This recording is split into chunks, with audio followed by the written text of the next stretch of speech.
सूर्यकोटि समप्रभा निर्विघ्नं कुरु मे देव सर्वकार्येषु सर्वदा सर्वमङ्गलमाङ्गल्ये शिवे सर्वार्थसाधिके शरण्ये त्र्यम्बके गौरी नारायणी नमोस्तुते। राम कृष्ण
Oh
देवा माझे मन लागो तुझे चरणी देवा माझे मन लागो तुझे चरणी देवा माझे मन लागो तुझे चरणी देवा माझे मन लागो तुझे चरणी संसार व्यसनी पडोने दे संसार व्यसनी पडोने दे संसार व्यसनी पडोने संसार व्यसनी पडोने नामस्मरण गाडो संत समागम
नाही नाही देव आणि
भोगाची भ्रम भ्रम नको देवा नको देवा भोगाची भ्रम नको देवा नको देवा भोगाची भ्रम नको देवा जय जय जय जय जय जय जय जय जय विठ्ठल कुमारी जय जय जय जय जय जय जय जय विठ्ठल कुमारी जय जय जय जय जय जय जय जय विठ्ठल कुमारी जय जय जय जय जय जय जय जय जय विठ्ठल कुमारी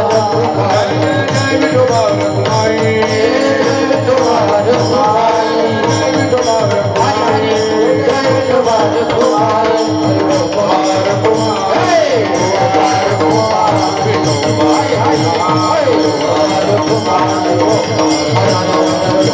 कुमारी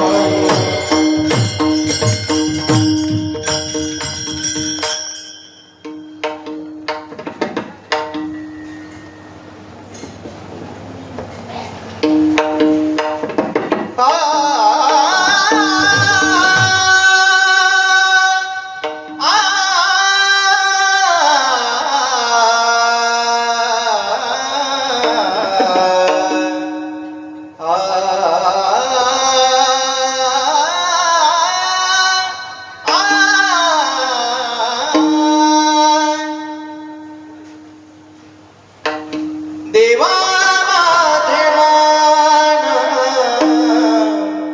लागो तुझे चरणी देवा माझे मान लागो तुझे चरणी देवा माझे मान लागो तुझे चरणी देवा माझे मान लागो तुझे चरणी देवा माझे मन लागो तुझे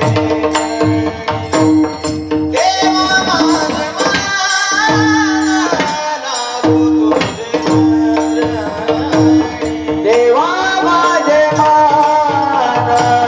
लागो तुझे चरणी देवा माझे मान लागो तुझे चरणी संसार व्यसनी पडो संसार व्यसनी पडो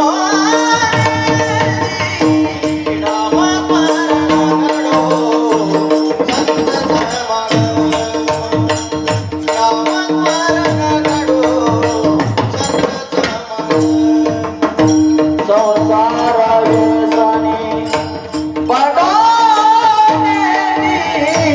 संसार व्यसनी पडो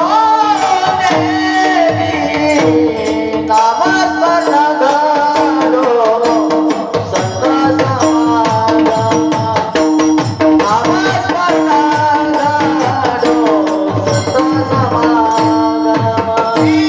देवा माझे मान लागो तुझे चरणी देवा माझे मान लागो तुझे देवा माझे मान लागो तुझे चरणी देवा माझे मान लागो तुझे चरणी संसार व्यसनी पडो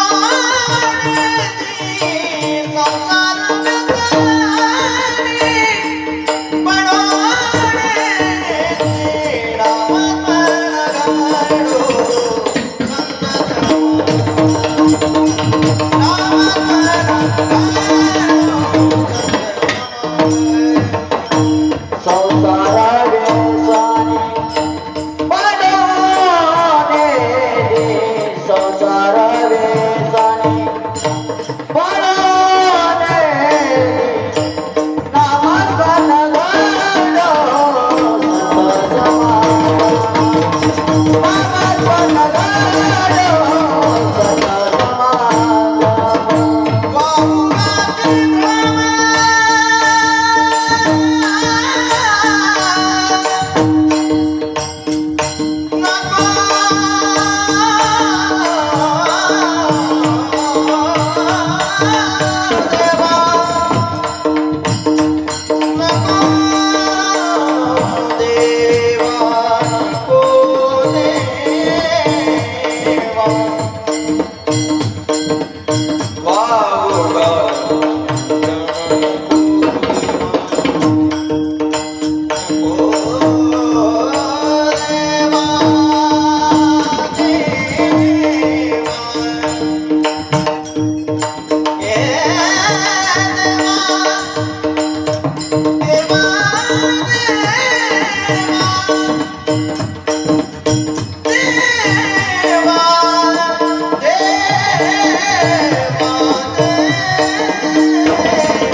लागो तुझे चरणी संसार व्यसनी पडो निधी नामस्मरण घडो संत समागम वावगाची भ्रम नको देवा पायी तीर्थ यात्रा मुखे राम नाम हाची माझा नेम सिद्धी नेई नामस्मरण घडो संत समागम भावगाची भ्रम नको देवा अनेक मागणे नाही नाही देवा एका जनार्दनी सेवा दृढ देई नामस्मरण घडो संत समागम वाहुगाची भ्रम नको देवा विठाला विठाला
संसार व्यसनी पडो निधी नामस्मरण घडो संत समागम वावगाची भ्रम नको देवा पांडुरंगा करू प्रथम नमन दुसरे चरण संतांची हा त्यांच्या कृपादाने कथेचा विस्तार भावाची सद्गुरु दास दुर्गा जयांची केले स्मरण होय सकळ विद्येचे अधिकरण तेची वंदू श्री चरण श्री गुरूंची ते नमस्कार होनी आता ओम नमो जियात्या वेद जय जय स्वसंविद्या आत्मानुरूप देवा तुझ गणेश सकळ अर्थामती प्रकाश म्हणे निवृत्ती दासू अवतार जोजे हे दुःख भंजन मारुती नंदन हे दुःख भंजन मारुती नंदन सुन लो मेरी पुकार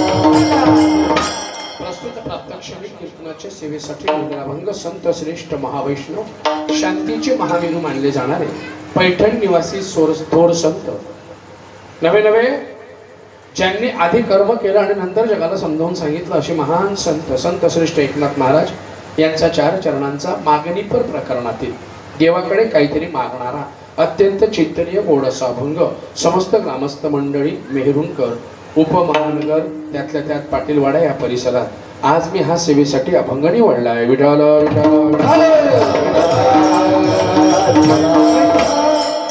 कार्यक्रमाला सुरुवात करण्यापूर्वी थोडासा परिहार वारकरी संप्रदायाच्या नियमानुसार दिवसा भागवत कथा आपण ऐकत आहात उमेश महाराजांच्या मुखातून रात्री अखंड हरिनाम संकीर्तन सप्ताह त्याच्यातील आजची ही 7व्या दिवसाची सेवा आज 7वा दिवस आहे देवाकडे काहीतरी मागणी मागायचं मागणी मागण्याचा अधिकार कोणाला महाराज जगात सगळ्यांना मागणी मागण्याचा अधिकार नाही मागणी कोण मागू शकतो ज्याने अविरतपणे देवाची मनापासून सेवा केली तोच मागणी मागू शकतो कोणीही मागणी मागितलं तरी देव देईलच याची गॅरंटी कारण आपलं मागणं असं आहे की आपण देवाला बी खिशाना केल्याशिवाय आपलं मागणंच तसं आहे महाराज मी कायम सांगतो वास्तविक पाहायला गेला तर देवांकडे मागू नये शास्त्राचा नियम दिलेला आहे मी नाही सांगत संत मंडळी जेव्हा देवाकडे जायची तेव्हा देवांची सुद्धा मान खाली वाकायची संतांनी म्हणावं देवा काही अपराध झालाय का रे आमचा काय अपराध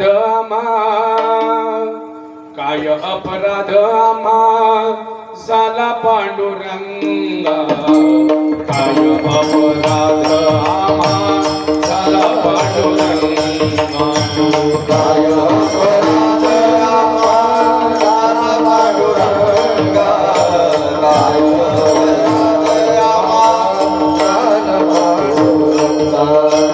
काय काय अपराध झाला पांडुरंगा काय अपराध झाला पांडुरंगा काय अपराध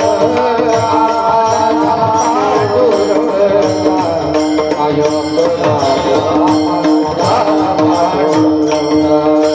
देवाने काही अपराध झाला का रे आमच्याकडनं? कारण आम्ही ज्या वेळेला तुझ्या दरबारात येतो त्यावेळेला तुला डोळे भरून पाहावा अशी आमची अपेक्षा असते. नैनत्वायाहम दुष्टत्वाम कृतो, डोळे भरून तुला पाहावा अशी अपेक्षा असते. आणि तू आम्ही आले की मान खाली घालतो. आमचं काही चुकलंय का रे? त्यावेळेला भगवंताने म्हणावं, नाही रे ज्ञानोबराया, नाही रे एकनाथ महाराजा, नाही रे तुकारामा, अरे बाबांनो, तुमच्या माझ्या डोक्यावरती भक्तीचं एवढं ओझं झालेलं आहे, तुम्ही काही मागतच नाही रे. आणि मागत नाही म्हणून तुमचं भक्तीचं ओझं एवढं आहे की त्या भक्तीच्या ओझ्याने आपोआप तुम्ही दिसले की माझी मान काय होते. म्हणजे मागत नाही म्हणून देव सुद्धा खाली मान घालायचा ओझ्याने.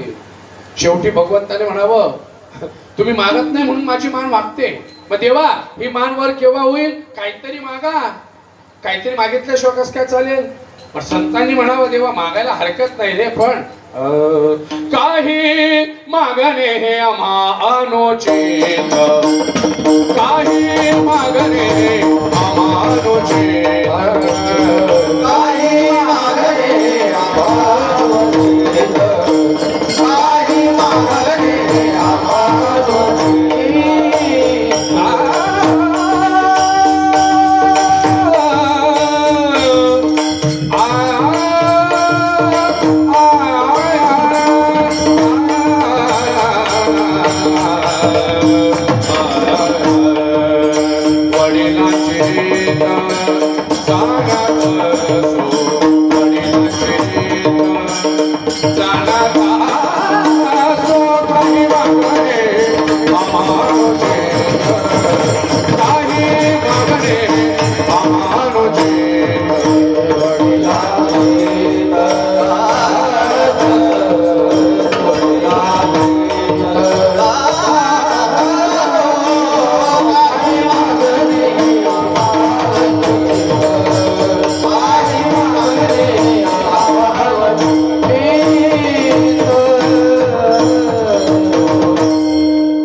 जळगावात आपलं जिल्ह्यामध्ये आपल्या गावाचं भजनी मंडळ एक नंबर तर आहेच. आदरणीय प्रवीण दादा, सुनील दादा, स्वप्नील महाराज, हे सगळेच्या सगळे, शुभम मामा वगैरे सगळे, हे गुणीजन भजनी मंडळ तर आहेच, प्रल्हाद दादा वगैरे. पण खरंच सांगतो महाराज, जसे एखाद्या स्त्रीने सुंदर शृंगार करावा, एखाद्या स्त्रीने सुंदर शृंगार करावा आणि त्या सुंदर शृंगारावरती नजर लागू नये म्हणून कुठेतरी काळा टीट लावावा, तसं अशा या सुंदर भजनी मंडळामध्ये हे सुंदर गायक वादकांची भर पडलेली आहे म्हणून सौंदर्य अजून फुलून दिसते. काय गायक आहेत, काय वादक आहे, काय नियोजन केलेलं आहे. विशेष म्हणजे थंडी वाजू नये म्हणून कूलर बी आहे. उलट बोलते मुद्दाम, आणि एवढं टेम्परेचर 43 आणि 42च्या अजून तर एप्रिल चालू झालेला आहे आणि त्याच्यात 42 टेम्परेचर पोहोचलंय. आणि लोक म्हणतात देवाची बुद्धी चगली म्हणे. म्हटलं का बरं? म्हणे इथलं ऊन पाडतोय, देवची बुद्धी चगली, तुझ्या बुद्धीत किडे पडले भाऊ. काय सांग, लोक स्वतःवर घेत नाही पण देवाला दोष दिल्याशिवाय काय असेल ते मला कळत नाही महाराज. प्रारब्धाचा भाग आहे. हे टेम्परेचर वाढतं याला जबाबदार देव नाही, आपण स्वतः आहे, पण आपण हे बघत नाही. संतांनी आम्हाला सुरुवातीपासून सांगितलं तिसरं चरण आहे, तिसऱ्या चरणात दिलेलं किंवा दुसरं चरण आहे की काय म्हणतात दुसऱ्या चरणात? नामस्मरण घडो, संत समागम, संतांचा सहवास झाला पाहिजे. आणि या संतांनी आम्हाला आजच्या शेकडो वर्षापूर्वी सांगितलं होतं, वृक्ष वल्ली आम्हा सोय रे, वन झाडं लावा झाडं. पण आपल्या लोकांना ते कळत नाही, उलट जे ते विलंबे लावल्याशिवाय. आणि याचा परिणाम हा भोगावा लागतोय. तिकडे युद्धाचा परिणाम, इकडे झाडं तोडल्याचा परिणाम. आणि दोष देवाला देतात. मी बऱ्याच वेळा सांगतो, दोष देवाला देतात. देवाला दोष देऊ नका. मागे कार्यक्रमासाठी सांगितलं असेल, मागे कार्यक्रमासाठी मी धुळे जिल्ह्यातल्या शिरूरला जात होतो. बोळं म्हणून गाव आहे, बोळं बाबरं. त्या बोळ्यापाशी एका दाम्पत्याने माझ्या गाडीला हात दिला. म्हणजे महाराज आम्हाला तिथपर्यंत येऊ द्या. बसले गाडीमध्ये. त्यांना महाराज एका दिसलं नाही, त्याने फक्त गाडीला हात दिला. मी त्यांना बसवलं गाडीमध्ये. भाजीपाल्याच्या पिशव्या होत्या जवळ. बसले गाडीमध्ये आणि जसे गाडीमध्ये बसले मला पाहिल्याबरोबर म्हणे, तुम्ही का बुवा आहे का? मग का बाई वाटला का? बसल्यावर तुम्ही का बुवा आहे का? म्हटलं बाई वाटला का? म्हणे मनोज महाराज. म्हटलं होत आहे. म्हणे बाबा आमच्या गावात तुमचे कार्यक्रम वगैरे झाले. मी होकार ना गाडी चालवत होतो. इतक्यात ती बाई म्हणे बाबा असं वाटतं म्हणे आता कीर्तन बी ऐकू नये आणि देवच्या अंगावर पाणी बी टाकू नये. म्हटलं का बरं ताई? म्हणे बाबा कशा करता पाणी टाकावं? देव असा चगलाय म्हणे, कवई बी पाऊस पाडतो आणि कवई बी ऊन पाडतो म्हणे. म्हटलं ताई त्या देवाची चूक नाहीये, ती माणसाची चूक आहे. हा तुम्ही कशाला तेवढे चूक देशाल म्हणे. म्हटलं का बरं? देवच्या नावातून नोटा भेटता म्हणे. हो बाबा देवाच्या नावाने काय भेटता? म्हणजे लोकांची नजर कशावर राहते फक्त. म्हटलं मावशी तसं काहीच नाही. ज्ञानदेव रायांचं प्रमाणे चुकली या वर्म. आपण वर्म चुकताय. मी तिला समजावून सांगतो गाडी चालवताना. ती बाई मायाच चुका दाखवत होती. असा डोक्याला हात मारला की कुकून गाडीत बसाडला काय माहिती. असं वाटतंय आत्ता दरवाजा म्हणून लातमध्ये बाहेर फेकवा. पण काय करणार, नाईलाज असतो महाराज काही काही ठिकाणी.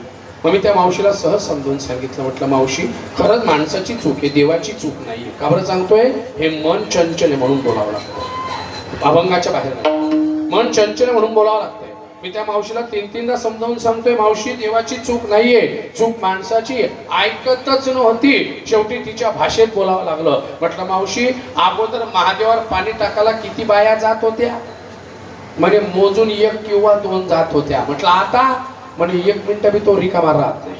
सकाळी पहाटे 3:30 4 पासून ज्या मावल्या तांब्या घेऊन जातात, उभा गण आडवा गण ओम काढतील, ओंकार काढतील, अमुक करतील, ढमुक करतील. त्या महादेवाला एवढं सजवतात. बिचाऱ्या महादेवाला सजवतात आणि घरचा महादेव कोळला लंबा घालतात. खरंय का खोटं बोलत चला. माझं बोलणं वाईट वाटेल कदाचित. महादेव मंदिरावर बोललो होतो. म्हटलं मावशी ही चूक कोणाची आहे? नाही म्हणे महाराज आमच्यासाठी तर पती परमेश्वर आहे. म्हटलं काका मावशी खरं बोलते का?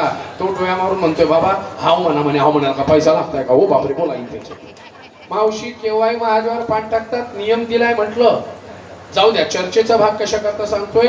माणूस चुकतो, देव चुकत नाही. म्हणून आपलं जे मन येते ते स्थिर ठेवा. भागवत ऐकताय तुम्ही, भागवतात एक श्लोक दिलेला आहे. कोणता? मनस्यम सर्वहितायाम सर्वहित प्राप्तयन्तः मनस्यम अहितायाम सर्वं ते विनश्यति. किंवा माऊलींच्या भाषेत जर बोलायचं सांगू तुम्हाला, थोडं भजन करा. विठ्ठल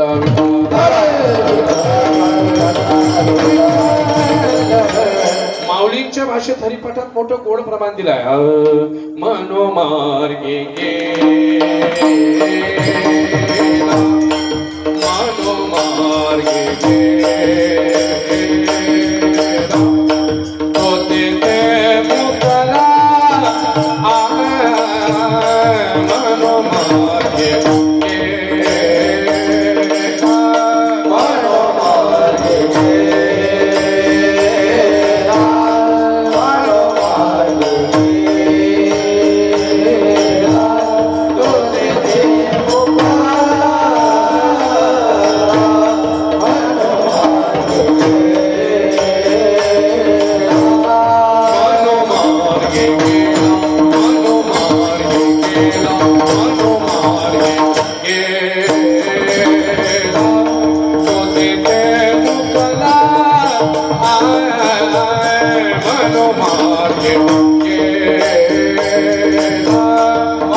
हरि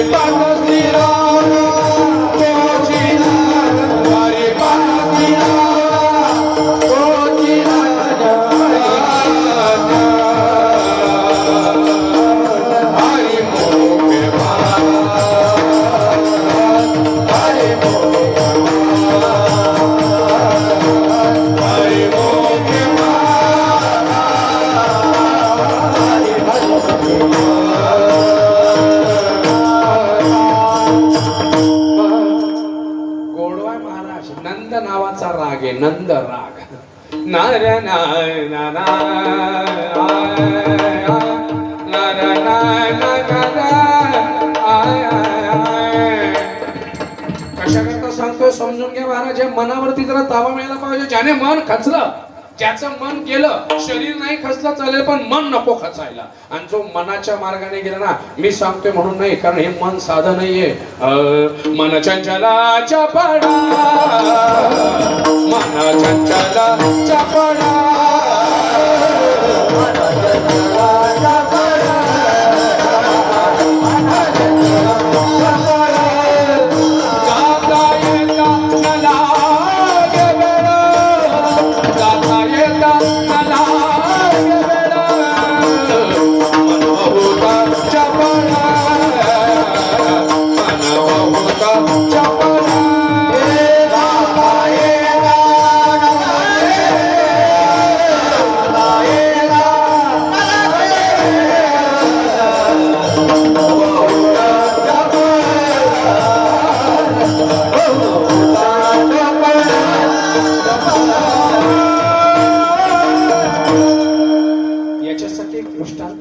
कानावून गेला असेल नसेल माहित नाही पण सांगून जातो.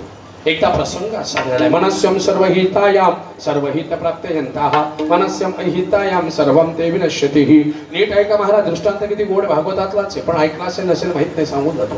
दृष्टांत असं महाराज, राजा परीक्षिती ज्यावेळेस आपल्या गुरुदेवांकडे आलेला आहे आणि राजा परीक्षिती यांच्याकडे आला, त्यांचं नाव आहे महर्षी व्यास. पण व्यासांचा अधिकार काय होता? ज्ञानदेव म्हणे व्यासाची या. नीट ऐका, अधिकार व्यासांचा किती मोठा आहे. हे जे भागवत तुम्ही ऐकता हे कोणी लिहिलेलं आहे? कोणी लिहिलंय? कोणी लिहिलंय? चुकले तुम्ही, हे गणपतीने लिहिलंय. व्यासांनी सांगितलंय आणि गणपतीने ते लिहिलंय. मी कशा करता सांगतोय? त्याच व्यासांकडे नीट ऐका, परीक्षिती राजा आलेला आहे श्राप भेटण्याच्या आधी. आणि परीक्षिती राजे व्यासांना म्हणतोय, गुरुजी माझे पूर्वज किती पागल होते, घ्या पूर्वजांनी पागल म्हटलं. बरं, त्याचे पूर्वज म्हणजे कोण? त्याचे वडील अभिमन्यू आणि त्याचे आजोबा अर्जुन, त्याचे आजोबा भगवान कृष्ण. मग व्यास मुनी सहज म्हणतायत की तत्वायाम तो मूर्खम हो, तू मूर्ख का बरं म्हणतोय त्यांना? नाही म्हणे गुरुजी, त्यांना मनावर ताबा नाही ठेवता आला.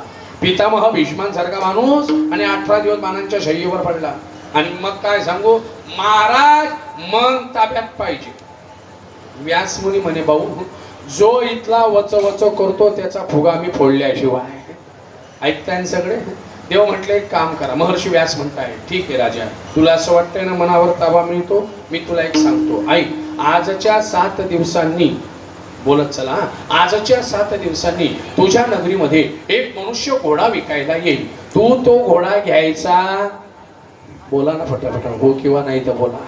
आपल्याला कोणता ऐकत घेणार तो? मी तुला सांगतोय नीट आहे, आजच्या 7 दिवसांनी तुझ्या या नगरीमध्ये एक घोडा विकणार राहील. तू तो घोडा घ्यायचा नाही. चुकून तू घेतला पण तर त्याच्यावर बसायचं आणि चुकून बसला पण तो पूर्व दिशेला म्हणजे पुढे काशीनाथ लॉज कडे जायचं. आणि चुकून गेला पण तर जंगलात घुसायचं. आणि जंगलात गेला पण तर सुंदरबाईच्या जवळ जायचं. आणि बाईकडे गेला बी तर तिच्याशी लग्न करायचं. एवढ्या सगळ्या याद्या दिल्या त्याला. परीक्षिती म्हणतो आपला मनावर ताबा आहे म्हणे, मी घोड्याकडे जाणार असली तर संबंध येतच नाही. गुरुजी म्हणे बघ तू का म्हणे उभे राहा आणि जे होईल, जे असं नाही म्हणता वच वच करता ते जास्त लंबे घुसल्याशिवाय. बरेच लोक म्हणतात महाराज आपण लग्न करणार नाही, आपण लग्न करणार नाही. आणि त्याला सांग भाऊ तुझ्या बापी असाच म्हणे रे वाय बा. बोललं तर वाईट वाटतं. तुझा बापी असाच म्हणे लग्न करणार नाही केल्याशिवाय. मग लगेच तो भाषा बदलतो. केलं विना बायकोला असा धाकात ठेवीन ना, चुप बस. तुझ्या बापी असाच म्हणे आता दरवाजाला इलायसन भांडे घासतो रे भाऊ. नको आगोपणा, नको आगोपणा करू. जे असं म्हणतात ते विरुद्ध वागतात. का बरं सांगतोय नीट ऐका. म्हणून तुकोबारायांचं म्हण लक्षात ठेवा. तुका म्हणे उगे राहा जे जे होईल. भागवतात अजून एक श्लोक आहे, मौनस्य व्रतम महापुण्यम अतिवाचकम महापातकम. किंवा हरिपाठात प्रमाणे अनंत वाचाळ त्या कैसे गोपाळ. नीट ऐका, मी सगळ्यांच्या बाबतीमध्ये प्रमाण देऊन सांगतो आहे. सांगितलं राजन ऐक, हे असं असं कर, मनावर ताबा ठेव. तो म्हणे गुरुजी आपला मनावर ताबा आहे, असं काहीच होणार नाही. 7 दिवस गेले, गुरुवार ते गुरुवार, आणि पुढच्या गुरुवारी त्यांच्याकडे मार्केटमध्ये एकदम सुंदर घोडा विकायला आलेला आहे आणि सगळी नगरी त्या घोड्याला बघायला गेलेली आहे.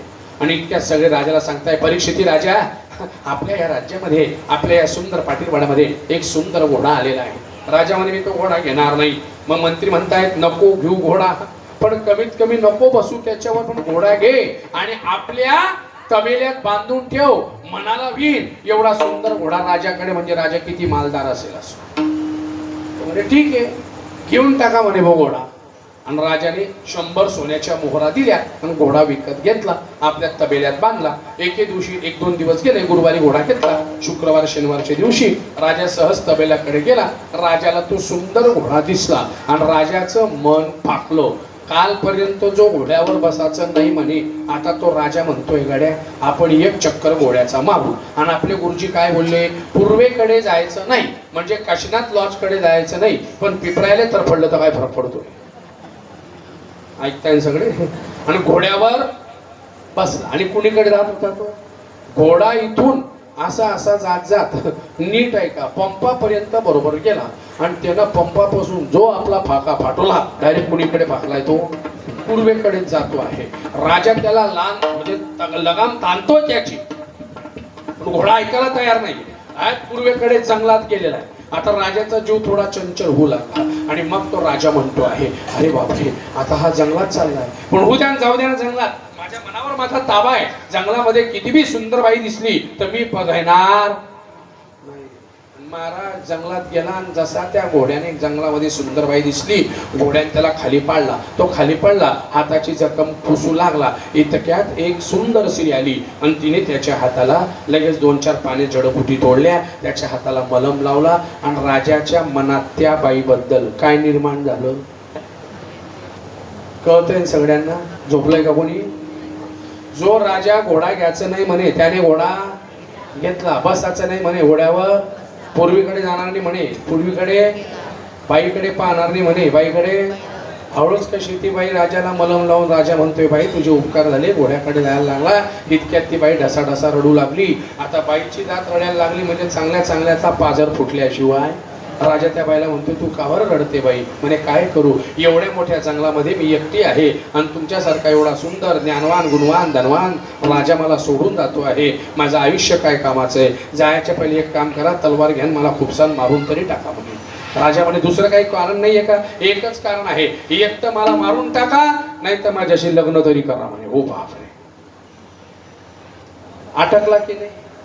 राजा म्हणे चालेल, लग्नच करतो तुझ्याशी. लगेच राजाने तिथेच 2-4 फुलं तोडले, त्याचा हार केला आणि तिच्या गळ्यात घातला. काही काही इथे बी शंका करतात, राजानं हार करला तडे सुईदोरा आणला कुठून? म्हटलं मी मावशी ती गेली तिथे, तुला काय करायचं? जे कामाचे ते बघ ना, रिकाम्या गोष्टी काय करतो. हार घेतला तो केला, तिच्या गळ्यात टाकला, लग्न करून तिला घरी आणलं. घरी आणल्याबरोबर ती 8 दिवस राजाची छानपैकी सेवा करत होती. इतक्यात एकादशी आली आणि एकादशीच्या आदल्या दिवशी, दशमीच्या दिवशी तिने राजाला साकडं घातलं, जर तू एकादशी धरली तर मी तुझा बी आणि पुऱ्या राज्याचा उपवास बाटवल्याशिवाय राहणार नाही. राजा म्हणे मी एकादशी सोडणार नाही वगैरे वगैरे. दृष्टांत पुढे खूप वाढतोय, मी एवढा काही वाढवत नाही, मला शॉर्टकट घ्यायचा आहे, कारण जवळजवळ 9:15 9:30 झालेले आहे, 9:15 पर्यंत कार्यक्रम करायचा आहे. शॉर्टकट मध्ये सांगतो. परिणाम काय झाला, त्या राजाला इतकं दुःख झालं, परीक्षितीला महाराज इतकं दुःख झालं की शेवटी राजा आत्महत्येच्या वेळेवरती आलेला आहे आणि राजा आत्महत्या करायला जाणार. परीक्षिती राजा डंक वावण्याच्या अगोदर, साप चावण्याच्या अगोदर आत्महत्येला जात होता. आत्महत्येला जाताना मग रस्त्यात त्याची गाठ भेट महर्षी व्यासांशी झाली आणि व्यास मुनी म्हणतायत, राजन काय झालं रे? काय करू म्हणे राजा? गुरुजी तुम्ही मला बरोबर बोलले होते, मी सगळं केलं पण या मनावर ताबा राहिला नाही. का?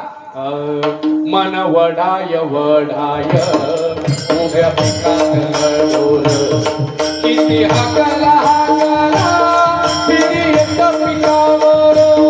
मन वडाय वडाय उभ्या पिकात डोल, किती हाकला हाकला फिरी येत पिकावर. मन केवळ केवळ जसा आकाशाचा दाना, मन केवळ केवळ जसा आकाशाचा दाना. मन एवढा एवढा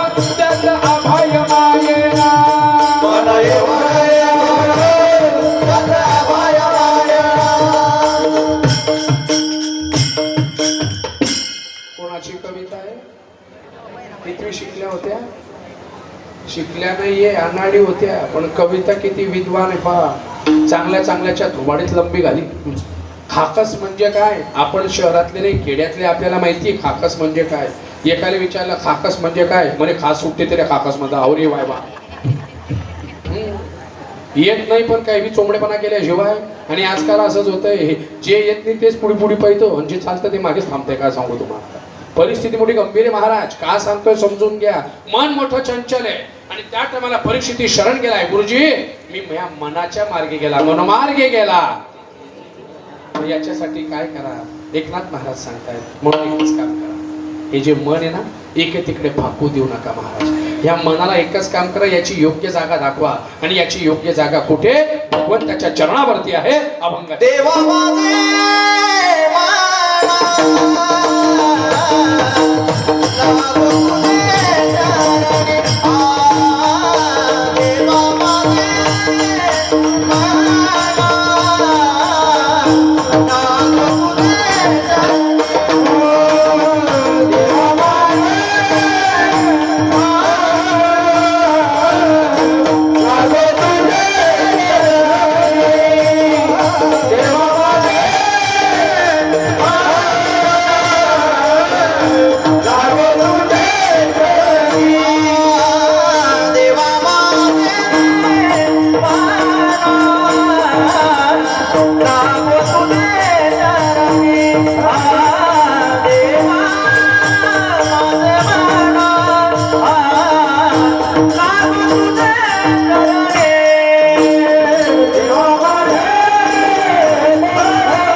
देवा माझे माना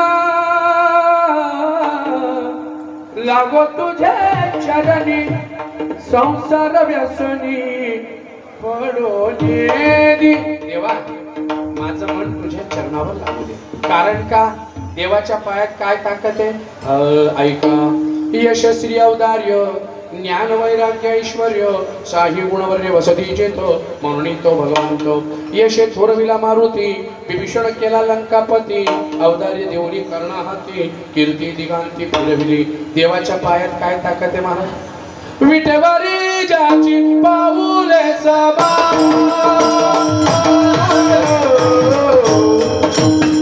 विटेवरी ज्याची पाऊले समान.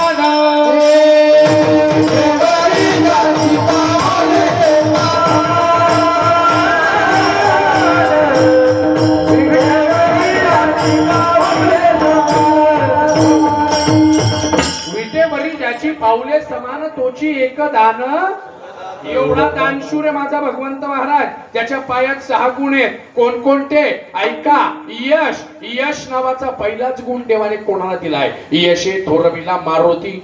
आपलं मन देवाच्या चरणी का लागलं पाहिजे? यश पाहिजे असेल तर. यश कोणतं? यशाचे प्रकार आहे महाराज. चिरकाल टिकणारा यश आणि तात्पुरता यश. तात्पुरता यश म्हणजे कोणतं? एखादी व्यक्तीला थोडं पायी आलं की तो गुरुच्या डोक्यावर पाय ठेवून त्याला लंबा घातल्याशिवाय, हे तात्पुरती यश आहे. जो चेंडू जितक्या वेगाने वर जातो तो तितक्याच वेगाने काय होतो? एक वाक्य लक्षात ठेवा. म्हणून तात्पुरतं यश नकोय, चिरकाल यश पाहिजे. चिरकाल यश कोणाकडे होतं? माझ्या हनुमंतरायाकडे होतं. चिरकाल यश कोणाकडे होतं? राधाराणीकडे होतं. खोटं वाटत असेल तर दृष्टांतासहित सिद्धांत सांगतो. नीट ऐका. गर्ग संहितेतला राधेचा कोण दृष्टांत आहे तो सांगतो. थोडं भजन करा. विठ्ठल विठ्ठल.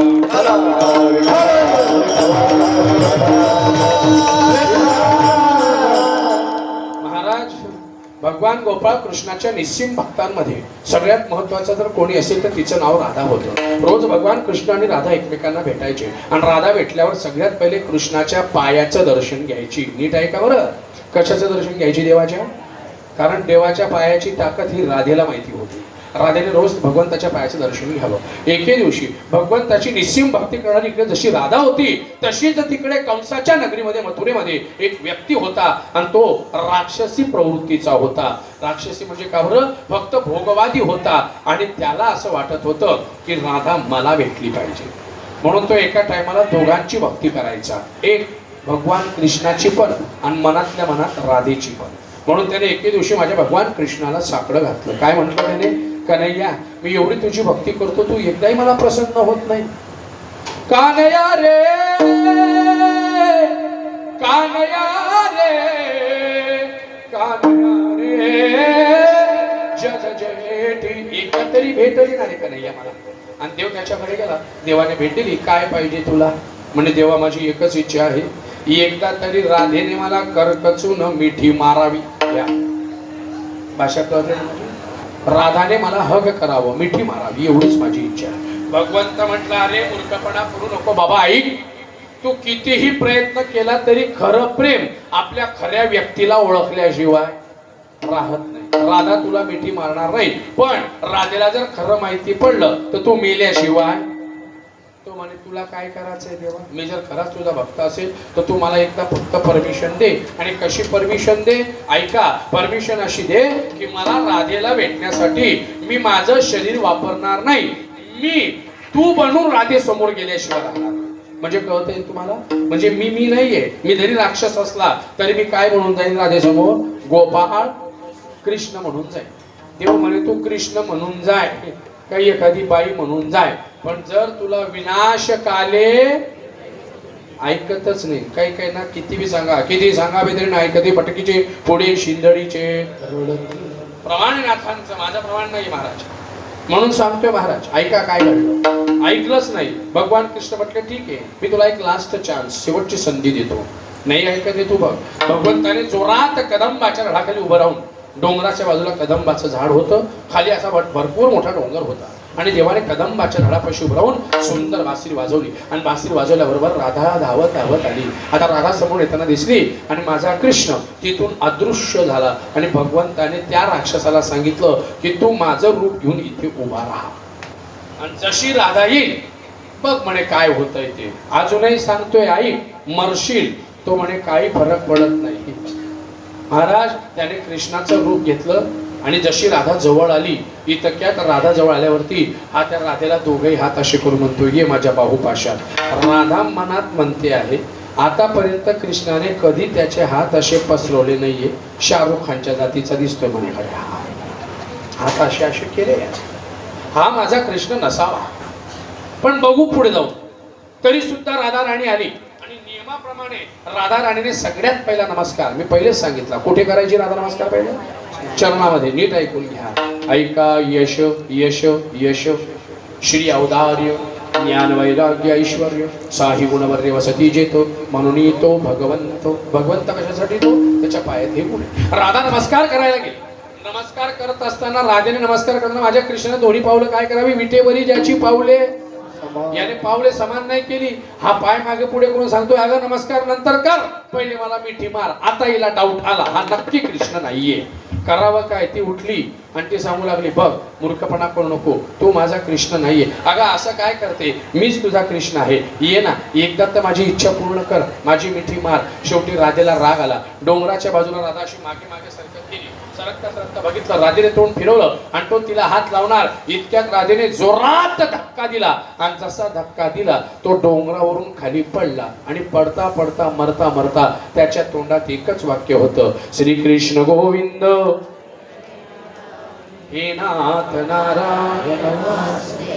खरं सांगू का, खरे जे मंत्र आहे ना, मला आल्या आल्या आमच्या मावशींच्या घरी दादाने प्रश्न विचारला की महाराज मी ओम नमः शिवाय म्हणतो, मग ओम नमः शिवाय म्हटलं पाहिजे का श्री शिवाय नमस्तुभ्यम म्हटलं पाहिजे का अजून कोणता मंत्र म्हटला पाहिजे.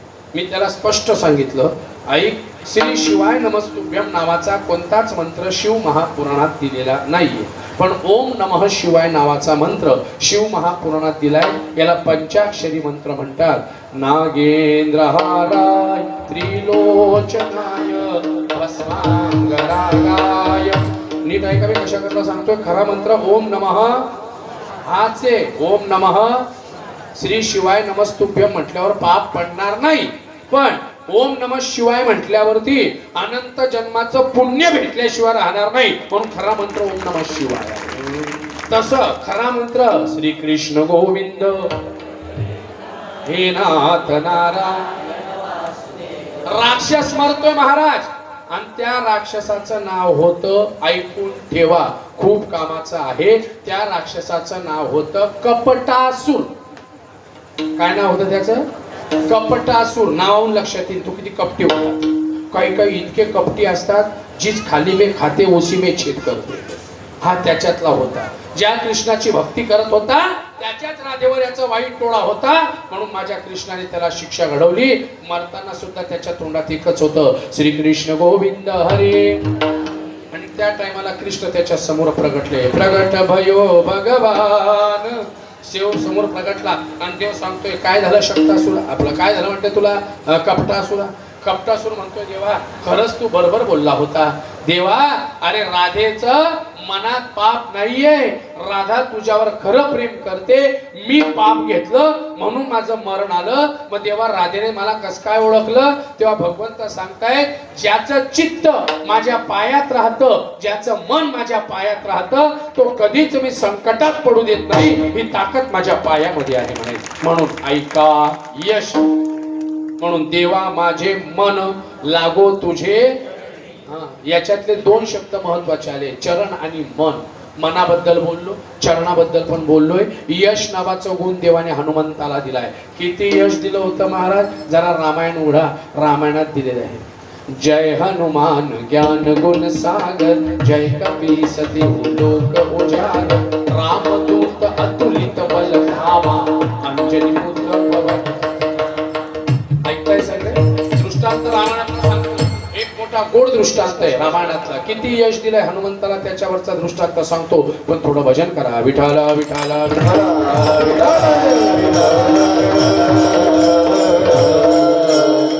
महाराज यश पाहिजे असेल ना तर भगवंताची मनापासून भक्ती करा. इथून नाही, इथून केली गेली पाहिजे. काहीच्या काही वरच्या वर म्हणतात राम राम राम राम. देव म्हणतो माहिती तू कितला लांब लांब आहे बेटा. ते खरी भक्ती खोटी भक्ती त्याला कळते ना. मागताना त्याला सगळं कळतं. काही काही लोक इतके हुशार आहे महाराज, त्यांना असं वाटतं उजेडात होते पुण्य अंधारात पाप, ज्याचे त्याचे हाती आहे कर्तव्याचे माप, दृष्ट दुर्जनांची कैसी कडे लोक सेवा, उघडदार देवा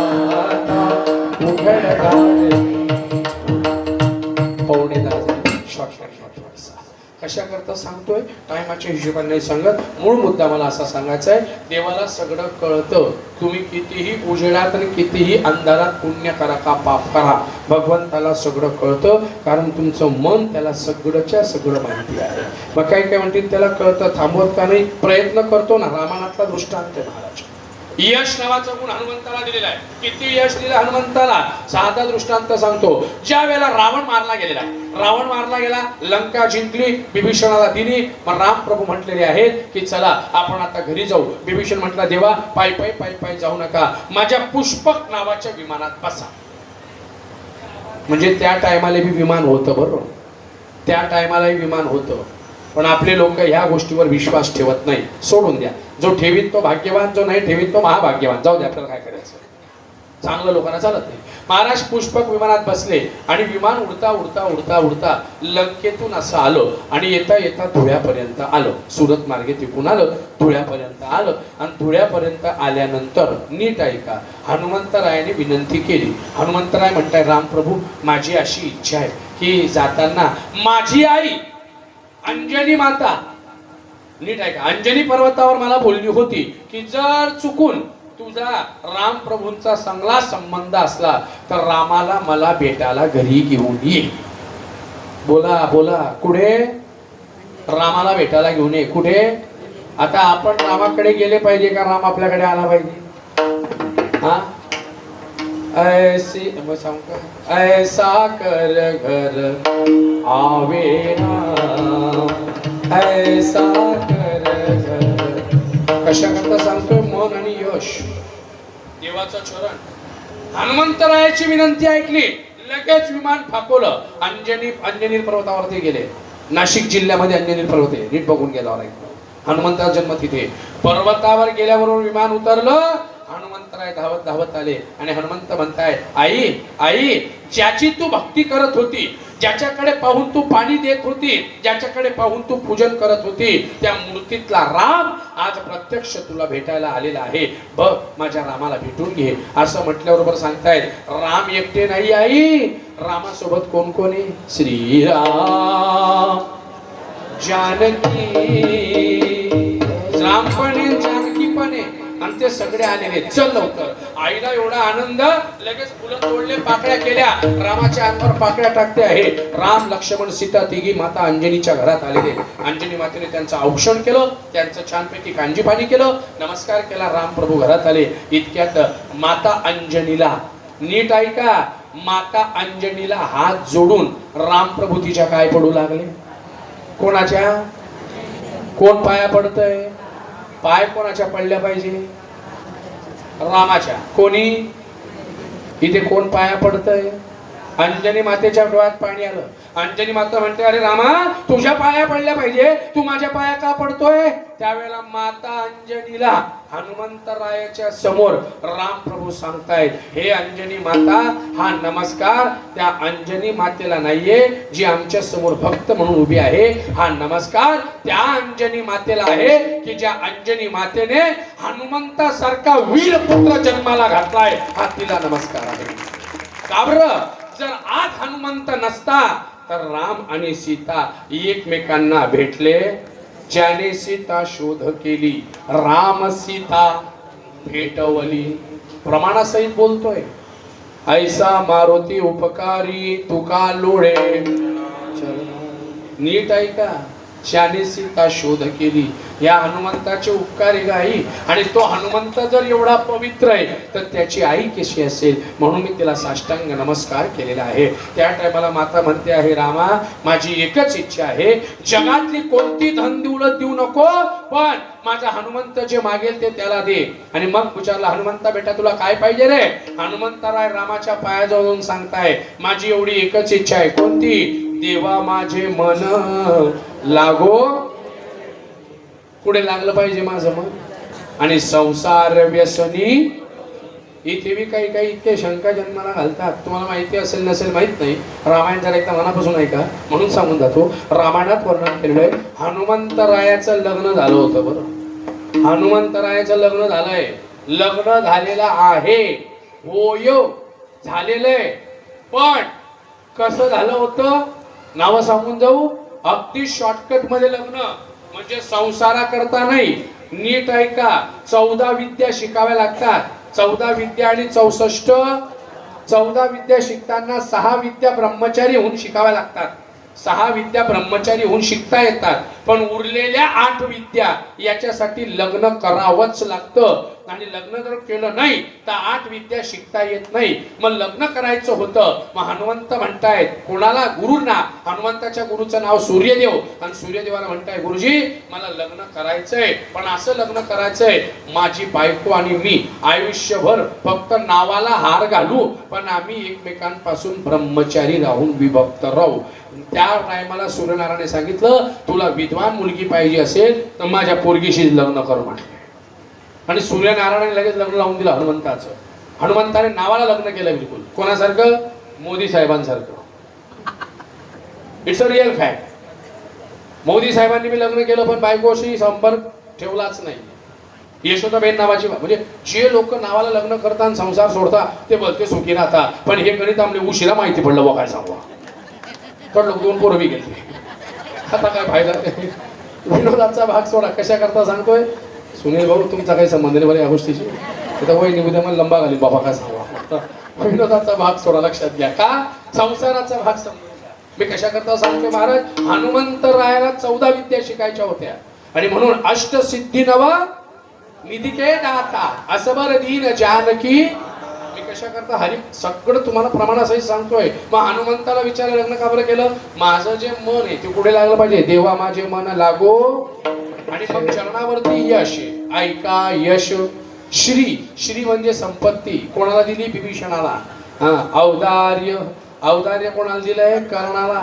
कर्णासारखा दानशूर नाहीये. 10 रुपये देऊ बट घरबार ज्याले येऊ डबा बी भरी घरी संगी जाऊ भाजी बी बद खाऊ आणि नंतर हिशोब बी विचारू आणि हिशोब नाही जमला तर 2-4 झिपोट्या तरी सण भानगडी बी करू. ओ बापा नाही ओ बापा. अरे कर्णासारखा उदार नाहीये महाराज. उदार. उधार नाही बरं. उदार. उदार काही उधार राहता. उधार. आणि कर्ण उदार होता. इतका उदार करण्यासारखा उदार नाही. आमच्याकडे बी उदार सापडतात. महाराज पावती फाडाची. फाडा ना. किती पाहिजे? कितीची फाडू? 500ची फाडा. स्वप्नील दादा म्हणे 500ची फाडा. फाडणारा म्हणे फाडून घ्या. आणि मग गेले दुसऱ्या दिवशी बाबा 500 देतात. सप्ताह बसलाय अजून देऊ बारे काय घाई आहे. ओ बापरे. 2 दिवस झाले 3 दिवस झाले. 4थ्या दिवशी गेले स्वप्नील दादा तुमच्याकडची बाकी देताय ना? अरे बाबा फुटले की माझ्याकडे घाबरू नको. मग शेवटच्या दिवशी गेले स्वप्नील दादा बाबा उद्या काल आहे तुमचे 500 द्या. उठला म्हणे सप्ताह आता पैशांची काय गरज म्हणे. आई मग टाइमपास त्या भोवती फाडली होती. काही असे उधार राहतात. फाडून घेतात आईजीच्या जीववर. वा वा हुशार आहे. बोलायची गरज नाही. असे हुशार पाहिजे आपल्याकडे. तो म्हणजे तपेलं समजणारे. तर काही त्यांना अशी परिस्थिती महाराज पुरं कीर्तन ऐकता आणि शेवटी म्हणता बाई तो का बुवा होता? नाही बाई होता. बुवाचे कपडे घातले. नाव ठेवत तर हुशार आहे. किती बी चांगलं करा लगेच बोट ठेवतील. आणि हा रोजचा अनुभव आहे आमचा. रोजचा स्वतः कीर्तन नीट ऐकणार नाही. काही कीर्तनात येऊन जपतात. काय कीर्तन झालं समजत नाही आणि दुसऱ्या दिवशी विचारा मावशी कीर्तन कसं वाटलं? हा तो बरोबर नव्हता म्हणे. साला. ओ बापरे गेले डबल साला. वरतून दोष आपल्याला. म्हणजे जपतील ते आणि बॉसाला आणि तोंडावर बोलतात. आणि खरं सांगतोय बरं राग नका त्या. खरं सांगतोय महाराज यमपीठ कीर्तन होतं. सांगितलं असेल यमपीठ कीर्तन होतं. माझ्या गावातली एक मुलगी दिलेली आहे. माझ्या वयाची मुलगी दिली होती. आणि मग तिने मला ओळखलं. मग ती माझ्या जवळ आली. कीर्तन संपल्यावर ती होती. तिचा नवरा होता. 2-4 असे आमचे भजनी मंडळचे सुनील दादा, कृष्णा काका, प्रवीण दादा, प्रल्हाद बाबा वगैरे हे सगळे होते त्या ठिकाणी. आणि ती बाई अशी ती माझ्याजवळ उभी होती. आणि इतक्यात ती मुलगी आली आणि ती मला हळूच कशी म्हणते तुम्ही पिंपळाचे पिंटू महाराज आहे ना? म्हटलं होत आहे मी पिंटू महाराज. भाऊ मला ओळखलं? पहिले हाव का वगैरे बरं. मग हळूच कशी भाऊ मला ओळखलं का तू ना? ओ बापरे तू ना? हो म्हटलं नाही. चेहरा पाहिला पण आठवत नाही. अरे म्हणे मी योगिता आहे दादा तुझ्या घरापाशी राहत होती. म्हटलं बरं ताई मी तुझी बहीण तू बहिणीला ओळखत नाही का? लगेच तिचा नवरा म्हणतो तू या भाऊ आहे का? हो हा. मग माझ्या सालाय म्हणे. ओ बापरे बोला तोंडा. म्हटलं बोला पाहू ना काय तिथं तोंडावर. बरं साला म्हणे गप्पन लाटणी घातली कंबरल्यामध्ये. काय सांग साधे नाही महाराज. कशा करता सांगतो मन साधं नाहीये. या मनाला जसं फाकवाला तसं यश दिलं. औदार्य कर्णाच्या हातात दिलं. इतकं औदार्य दिलं कर्णाला महाराज. एका दृष्टांत असा घडलेला आहे. भगवंत म्हणताय कर्णाला दानशूर पदवी द्यायची. अर्जुन मध्येच म्हणतोय देवा का बरं दानशूर देतो त्याला? अरे त्याच्या एवढा दानी तर मी बी आहे. देव म्हणे असं थांब. श्रावण महिना होता. असा जोराचा पाऊस पाडला देवाने 8 दिवस. पूर्वी 8 दिवस काय चालायच्या? झडी असायची. बाबाला विचारा जुन्या लोकांना झडी असायची. आता झडी प्रकार माहीतच नाहीये. 8 दिवस पाऊस मातीचे घर सगळे, लाकडं वगैरे सगळे ओले चिंब झाले. 9व्या दिवशी देवाने परीक्षा घेतली. अर्जुना, खूप थंडी वाजते रे, मला मला लाकडं दे ना, शेकोटी पेटवायची. अर्जुन म्हणे देवा दिले असते, पण एक बी कोळलं लाकूड नाही म्हणे माझ्या घरात, सगळे वल्ले म्हणे. देव म्हणे ओल्या लाकडांची शेकोटी पेटणार नाही, ते मला माहित नाही म्हणे देवा, कोरडे लाकडं नाहीये. भगवंताने लगेच थंडीचं नाटक दूर केलं. का रे तुझ्या घरात लाकडं नाही म्हणे. अरे आहे, पण तुझी देण्याची प्रवृत्ती नाही म्हणे देवा, खरंच नाही, बघ सगळे लाकडं ओले झाले म्हणे. बघ बरं, हो चल आता कर्णाकडे. मी त्याला दानशुल्कावर म्हणतो ते बघ. आणि परत देवाने तसं नाटक केलं थंडी वाजायचं. कर्णा, खूप थंडी वाजते रे मला, लाकडं असतील तर दे ना शेकोटी पेटवायला. कर्ण म्हणे देवा आत्ता आणतो. कर्ण घरात गेला आणि फक्त कोरडे कोरडे लाकडं घेऊन आला.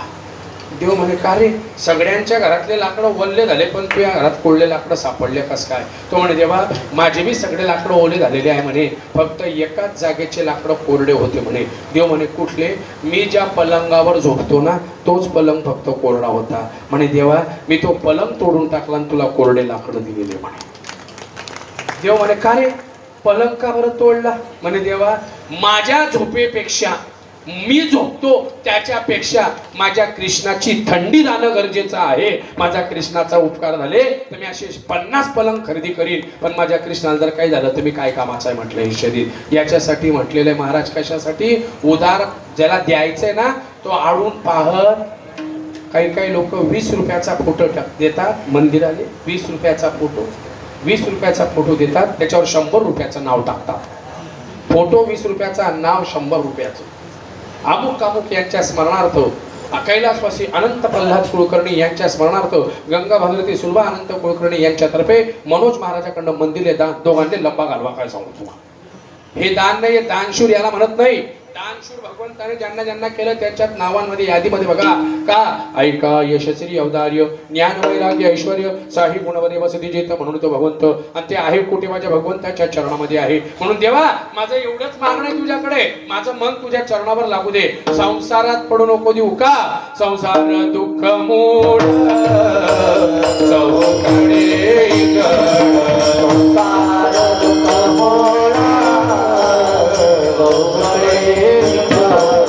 विश्रांती नाही मोठे प्रकृती वस्तळ मळ. विश्रांती नाही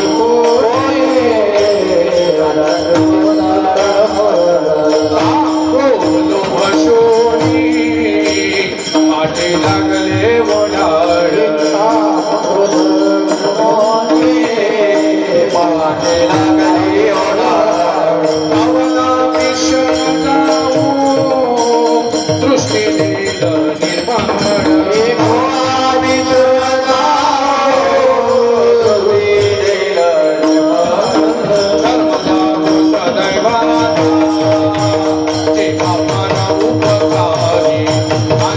दृष्टी देतो त्याचे नाव मी उच्चार.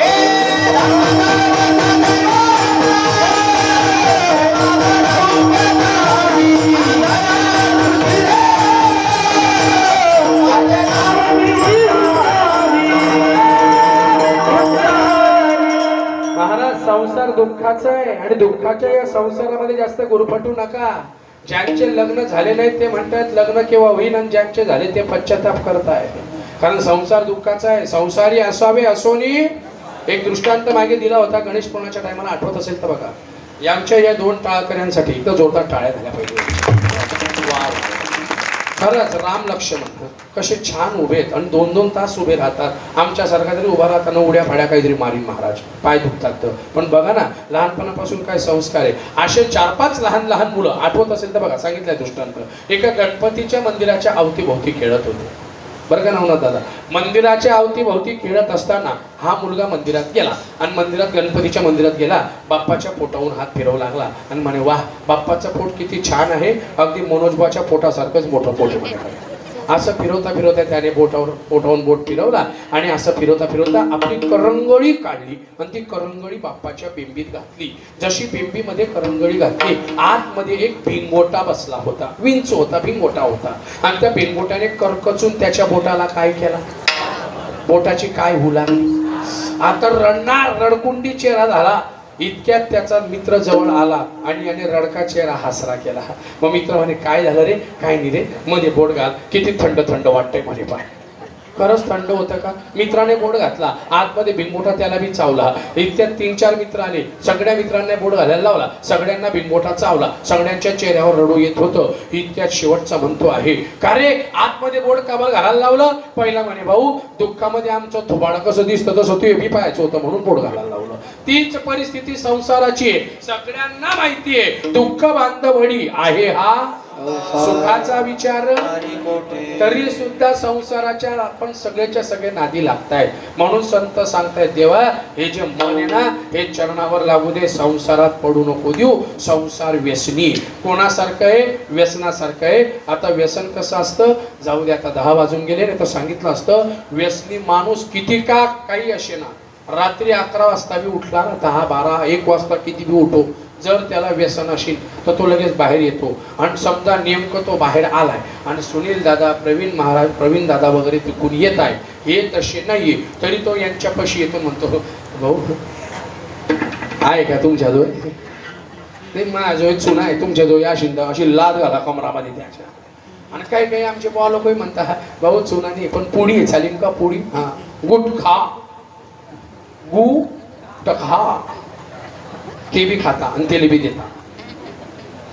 नाही महाराज आहेत माझ्याकडे उदाहरण, जाऊ द्या, न सांगितलेलं बरं. परमात्मा इतकी कीड लागून चालली सध्या, न बोललेलं बरं. का बरं सांगतोय? हे व्यसन किती वाईट आहे. कोणाला कशाचं व्यसन? 6 प्रकारचे व्यसन सांगितलंय. आता तेवढा वेळ नाही तर सांगून दिलं असतं. सगळ्यात पहिलं महत्वाचं व्यसन आहे कोणतं? शारीरिकतेचं व्यसन, ज्याला उदाहरणार्थ दारू पिणे, बोलत चला, दारू पिणे, गांजा पिणे, तंबाखू खाणे, गुटखा खाणे, हे शारीरिक व्यसन. दुसरं सांसर्गिक व्यसन आहे. चला जाऊ द्या, आता हे कोणाकोणाला होतं? आता यांचे जर प्रत्येकाचे उदाहरण सांगितले ना तर कीर्तन सगळं इथेच लंब लागून जाईल, बाकीचे पुढचे प्रमाण राहून जातील.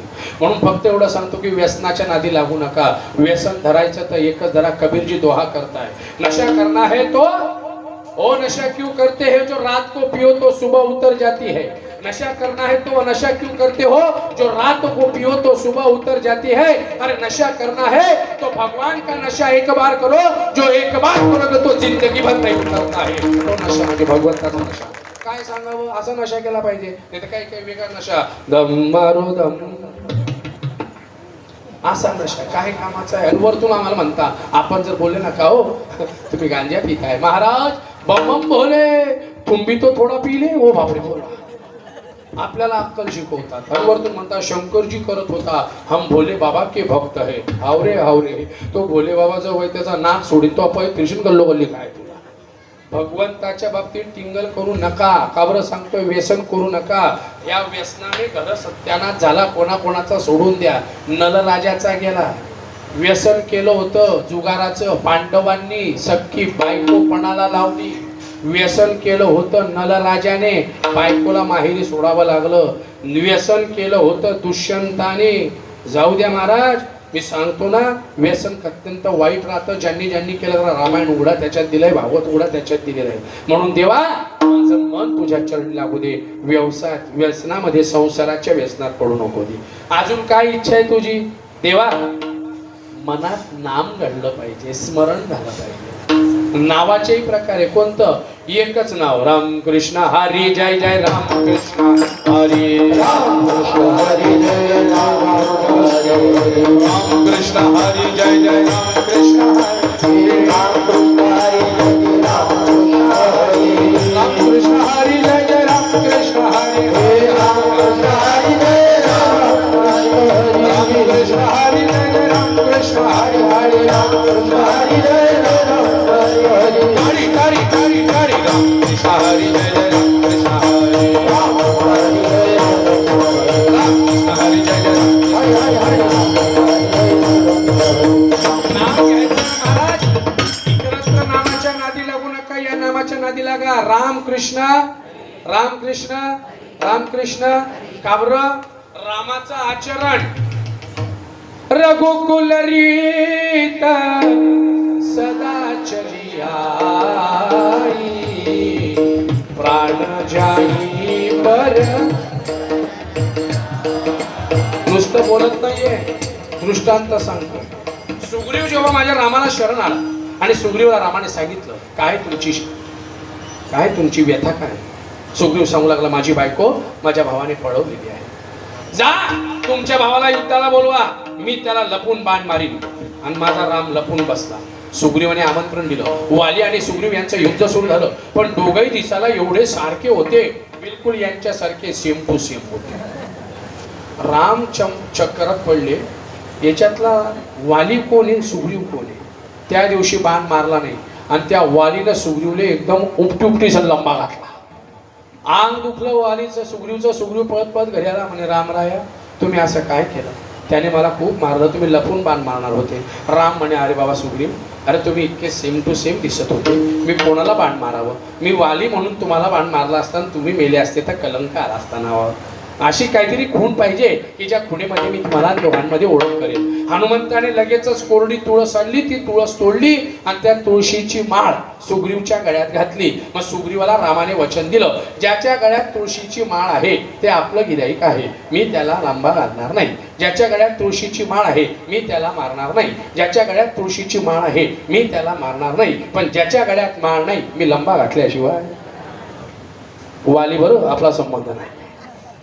आणि लपून मग बाण मारला. कोणाला बोला ना, कोणाला बाण मारला. आता इथे काय घडलं 2 मिनिटात सांगतो. ज्या वेळेला वाली मरतोय, वालीने फक्त एवढंच वाक्य वापरलं, रामराया तुझी माझी दुश्मनी नाही, तुझी माझी काहीही चूक नाहीये, तरी तू मला लपून बाण मारला. आणि मी तर असं ऐकलंय तू न्यायी आहेस, तू मर्यादा पुरुषोत्तम आहे.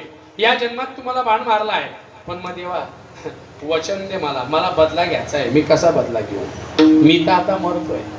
माझ्या रामाने लगेच वचन दिलं, रघुकुल रीत सदा चली आई. वाली या जन्मात तू मरतो आहे म्हणून मी तुला वचन देतो, या जन्मात तू मला लपून बाण मारू शकत नाहीये, पण द्वापार युगामध्ये मी कृष्ण म्हणून जेव्हा जन्माला येईल त्यावेळेला तू स्वतः जरा नावाचा व्याधी म्हणून जन्माला येशील आणि तू मला लपून बाण मारशील तरच मी मरेल, त्याच्याशिवाय मरणार नाही. हे माझं तुला काय आहे. का बरं. फक्त वालीने मरताना कोणतं नाव घेतलं होतं. राम राम राम. ही नावाची ताकद आहे महाराज. आणि नावाची ताकद मी प्रत्येक कीर्तनात सांगितलंय. तुमच्यापेक्षा नावाची ताकद कोणाला जास्त माहिती अशी. अरे बाबा बाबा, तुम्ही ज्या वेळेला लग्न करून येता आणि नवऱ्याचं नाव घेता, बापरे नवऱ्याची छाती 15 इंच फुलते. माझं नाव घेतलं त्या नावाला कवडीची चव नाही. मी मागे सांगितलं एका नवरीने असं नाव घेतलं, प्रवीण दादा, प्रल्हाद दादा, काय सांगू, असं नाव घेतलं सुनील दादा. नवरी डायरेक्ट बोलताना बोली, गुलाबाचं फूल बका बका उमललं, गुलाबाचं फूल बका बका उमललं. नवरा अंगणात बसला, त्याने डुकरांना ढकललं. ओ बापरे चालते म्हटलं त्याला काय. तरी तिची छाती 15 इंच फुगली. म्हणे मले डुकरांना ढकललं. म्हटलं वाय बा डुकर ढकललं तुले. तो बी काही साधा नाव होता. लगेच तो डागी इतका खतरनाक आहे. लगेच त्याने बी नाव घेतलं, खोक्यावर खोका खोक्यात खोका, ती माझी मांजर आणि मी तिचा बोक्या. ओ बापरे चालते म्हटलं बापरा आपला काय फरक पडतो. विनोदाचा भाग सोडा, नामाची ताकद आहे. नवरीने नवऱ्याचं नाव घेतलं तर त्याला आनंद होतो. तुकोबाराय प्रमाण देत आहे, पतिव्रता जैसा आम्हा नारायण. ती नावाची ताकद आहे जी कोणी घेतली होती. गजेंद्राचा धावा तो ऐकलासी देवा. तुकोबाराय सांगताय गजेंद्र 28 दिवस परिवाराच्या भरोशावर होता. एकही परिवाराचा माणूस मदतीला आला नाही. पण त्या टायमाला माझ्या तुकोबारायांनी प्रमाण दिलं. कोणतं मी सांगतो, पण थोडं भजन करा. विठ्ठल विठ्ठल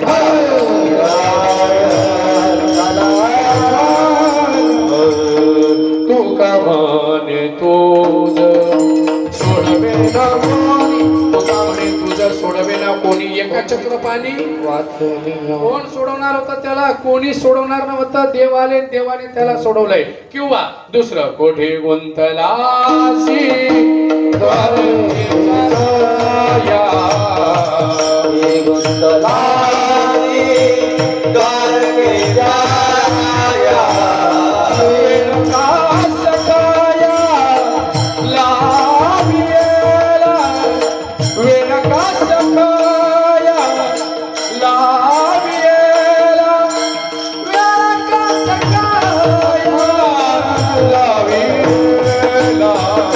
दीनानाथ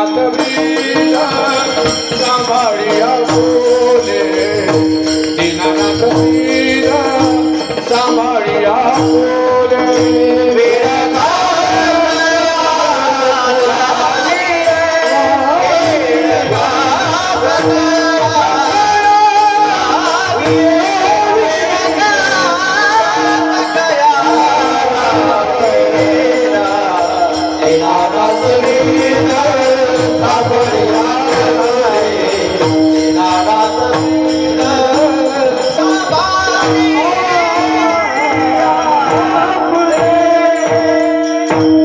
म्हणून देवाचं नाव घेतलं पाहिजे. देवाचे नाव बी हजारे.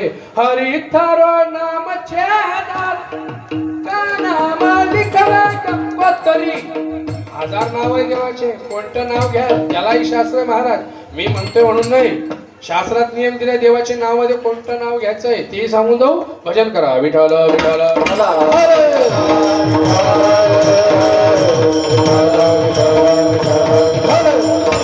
सारे माप नि सा नी द नी द प म रे सा. एक गाऊ आम्ही विठोबाचे नाव. एक गाऊ आम्ही विठोबाचे नाव.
किंवा रामकृष्ण नामे ही दोन्ही हृदय मंदिरी. म्हणून नाम, पहिलं नाम स्मरण. नववीत भक्तीतलं स्मरण एक भक्ती महाराज. नववीत भक्ती माहिती सगळ्यांना. झाला टाइम झालाय आपला. पण स्मरण इतकं स्मरण करा देवाचं भगवंताचं. ठाईचं वैसोनी आवडत गणपती साह्याचं सुखे येतो घरा. स्मरण करा. स्मरण स्मरण. आणि स्मरण कोणासारखं करा. एका मिनिटात सांगतो सेवा संपवतो. सगळ्यांनी मोठ्या प्रेमाने भजन करा. विठोबा कुमार कुमार कुमार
नामस्मरण घडो. संत संगत चांगल्याची धरा. संतन के संग संग लाग रे तेरी अच्छी बनेगी.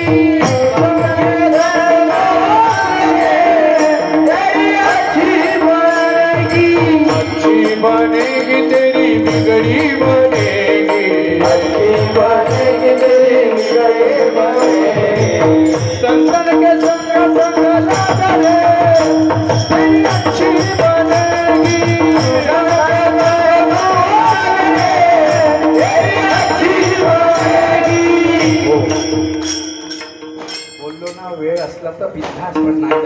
म्हणून शॉर्टकट घेतो. नीट ऐका. शेवटचा दृष्टांत माऊलींच्या ज्ञानेश्वरीतला एक दृष्टांत कदाचित कानावून गेला असेल, सांगितलं असेल, पण पुन्हा सांगून जातो. संगत कशी पाहिजे त्याच्यासाठी सांगतो. माऊली सांगताय महाराज, संत समागम, संतांचा समागम का बरं पाहिजे त्याच्यासाठी ऐकून घ्या. नामस्मरण घडो संत समागम कसा पाहिजे संतांचा, याच्यासाठी एक दृष्टांत माऊली देत आहेत ज्ञानेश्वरीच्या 13व्या अध्यायात. आकाशाची या जडे फक्त भूमीवरी पडे. माऊली म्हणतायत की जमीन तापलेली, आता सगळीकडे ऊन पडते पाहताय तुम्ही. मग जमिनीवरती आकाशातून पडणारा पाण्याचा थेंब जर त्या जमिनीवर पडला तर तो काय होणार, काय होईल, तो नष्ट होऊन जाईल, खाक होऊन जाईल. माऊली सांगताय तो खाक होतो, त्याला खाक होणे म्हणतात. आकाशाची झडे जया तप्त भूमीवरी पडे, आता या खाकाची घडे तो खाक होणार आहे. आकाशातून पडणारा पाण्याचा थेंब जमिनीवर पडला तर तो खाक होणार. तोच पाण्याचा थेंब अग्नीवर पडला तर राख होणार. जमिनीवर पडला तर खाक होतोय, अग्नीवर पडला तर राख होतोय. तोच पाण्याचा थेंब गवताच्या पात्यावर पडला तर त्याचा दवबिंदू तयार होतो आहे.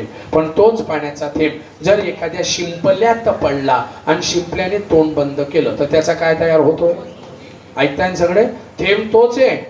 अग्नीवर पडला तर राख होतोय, जमिनीवर पडला तर खाक होतोय, गवताच्या पात्यावर पडला तर दवबिंदू होतोय. पण तोच पाण्याचा थेंब जर एखाद्या शिंपल्यात पडला तर मोती होतोय. माऊली म्हणताय बाबांनो, शरीराचं पण तसंच आहे.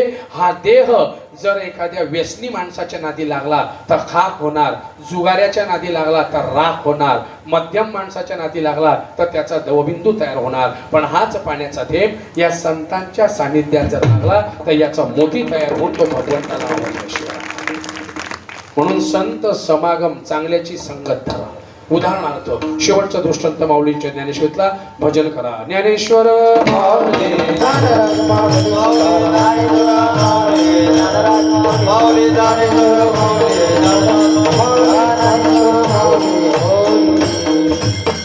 दृष्टांत असा आहे महाराज.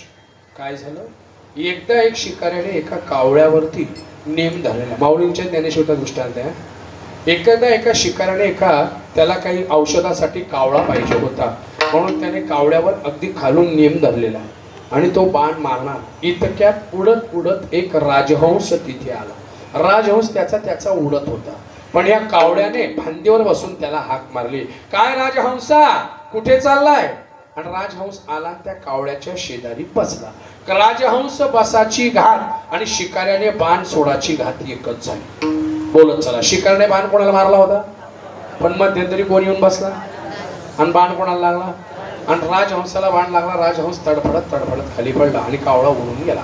शिकारी दादा धावत धावत आला. त्याने राजहंसाच्या अंगातला बाण काढला, रडू लागला आणि रडता रडता सांगतो आहे, हे राजहंसा, मला क्षमा कर, मी तुला बाण मारला नव्हता, मला कावळ्याला बाण मारायचा होता, मला कावळा औषधासाठी पाहिजे होता, पण मी तो बाण चुकून तुला मारला आणि तू मरतोय, पण मला माफ कर, मी तुला मारला नव्हता. राजहंसाचं वाक्य इतकं गोड आहे. राजहंस म्हणतो, शिकारी दादा, चूक तुझी नाहीये, तू कशाला पश्चाताप करतोय, चूक तुझी नाहीये, तू का पश्चाताप करतोय, अरे चूक माझी आहे, मी ना कावळ्याची संगत धरता तर मी मेला नसता, चूक माझी की मी संगत वाईटाची धरलेली होती.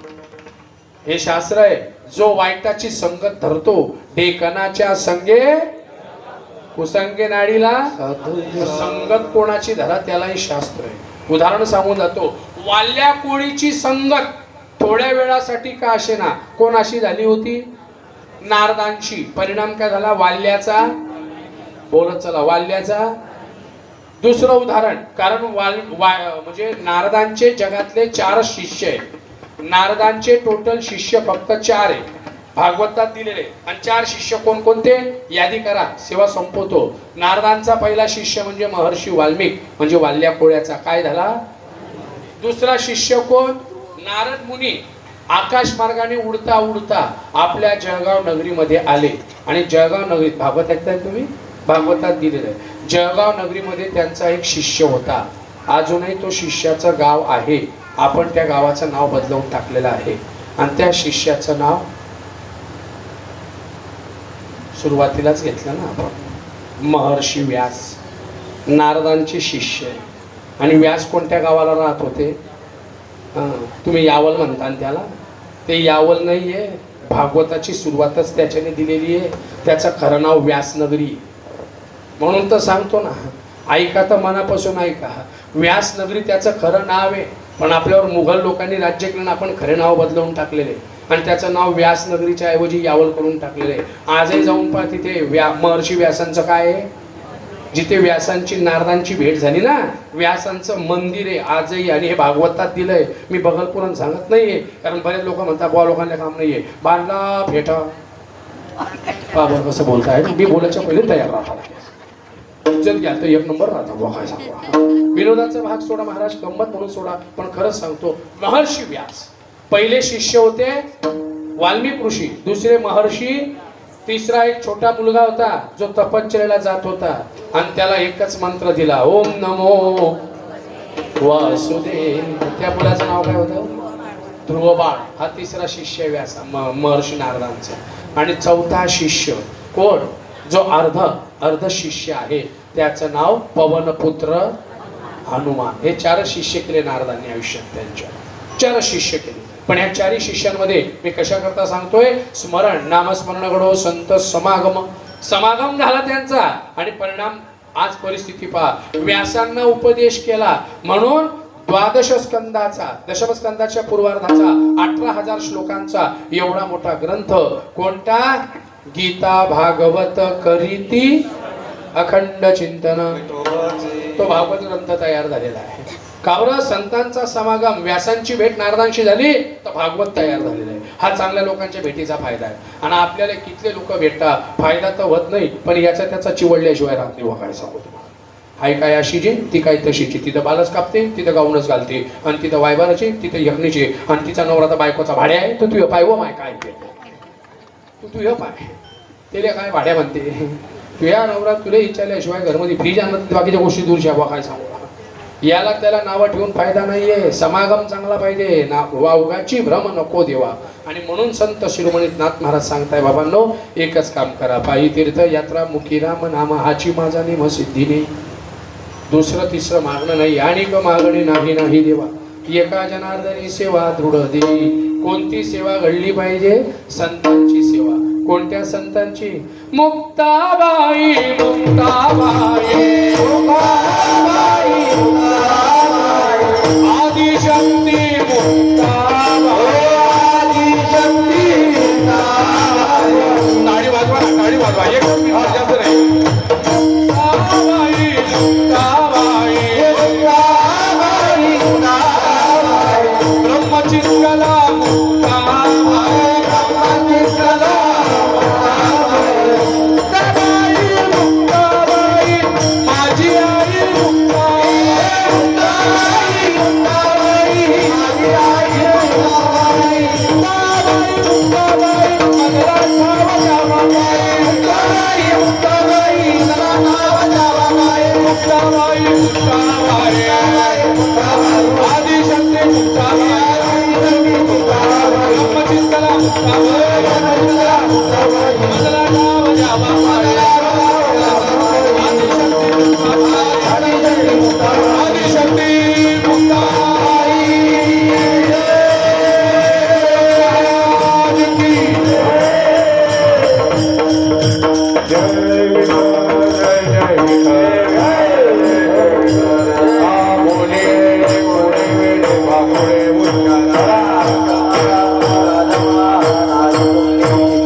हरी